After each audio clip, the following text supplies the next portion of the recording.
You and thanks for joining us here on your Monday, July 21st. I'm Alicia Lewis, and we have our Morgan Wolf in for Jason, just coming off the 10 o'clock news last night. Yeah, I know. I slept here. No, 2 hours. I'm kidding. I did go home.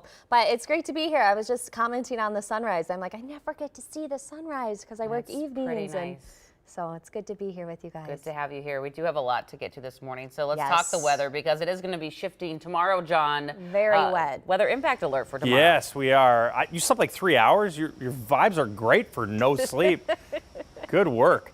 Yes, we are tracking storms. Storms return. They're here today. It's western Minnesota, but then really ramp up Tuesday and Wednesday. So again, let's get out there. You can see beautiful sunrise. 68 degrees, not that humid yet. It's always humid. So now we're talking about humid and oppressive is the difference. So today I'd call it normal humidity, if there's such a thing. So there are the storms right now in Alexandria. I know you guys are waking up this morning wondering what the heck is going on. The storm was so much nastier in the Dakotas. It has weakened quite a bit. Now you can see this worst of the storm has shifted down here towards Montevideo, coming into Montevideo right now. Sauk Center, you guys are about to get this. Let's time this thing out for central Minnesota. Now it's showing signs of weakening, so the trends should continue to weaken. Doesn't mean we won't see storms in the metro, but better chances in these communities. So Melrose 640, New London 706, Wilmer 717, St. Cloud 734, and Litchfield 753 if it can hang on. So we'll time this out. We'll talk about that threat for storms Tuesday and Wednesday in your forecast. Alicia? John, thank you. Let's give you a look at the roads on your Monday morning. It's a good start if you have to get up and at them early this morning. No crashes. I keep checking MnDOT's 501 page for any alerts, and I'm seeing nothing, which is great. Great for you if you have to hit the road. Drive times are average metro-wide if you're coming from Monticello, if you're coming from Forest Lake, or the southern suburbs from the Burnsville splits. All average as you make your way towards the 694-494 loop.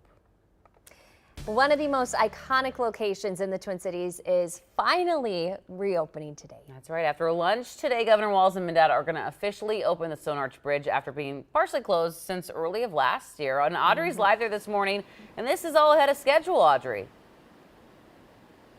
Yeah, Alicia, Morgan, 3 months to be exact, and that reopening date just keeps moving on up.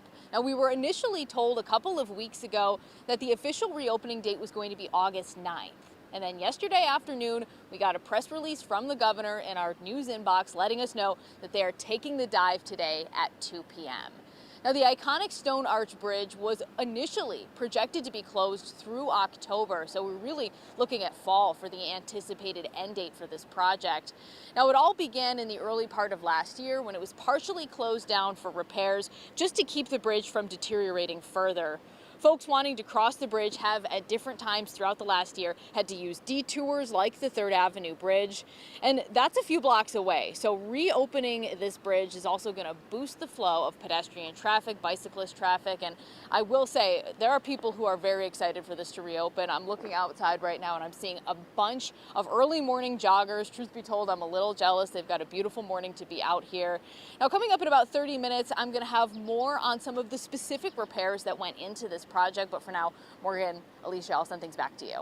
We're not stopping you from jogging, Audrey. You get out there. Do a lap or two. Yeah, go take a My lap. footwear is stopping me from jogging. All right, Audrey. Good excuse. We'll check back in with you in about 30 minutes. All right, 6:04 here on your Monday. Developing right now in the race for Minneapolis Mayor Jacob Frey's campaign could file a challenge to the state DFL today. This comes after Minneapolis delegates chose State Senator Omar Fateh for the party's endorsement. Our Michelle Beck is in the newsroom to break this all down for us. Hey, Michelle. Well, hey guys, good morning. We are watching for Mayor Jacob Frey to make his criticisms about the endorsement process official. So far, though, we just checked and no word on social media on whether a challenge has been submitted. Mayor Frey did say this election should be decided by our entire city, not by a handful of delegates. In a similar statement, his campaign manager specified a, quote, extremely flawed and irregular conduct of this convention. The team is referring to the DFL meeting over the weekend when delegates chose to endorse State Senator Omar Fateh. Fateh says he's incredibly honored. He just broke a 16-year streak in the party and earned the endorsement by securing over 60% of delegates' votes as required.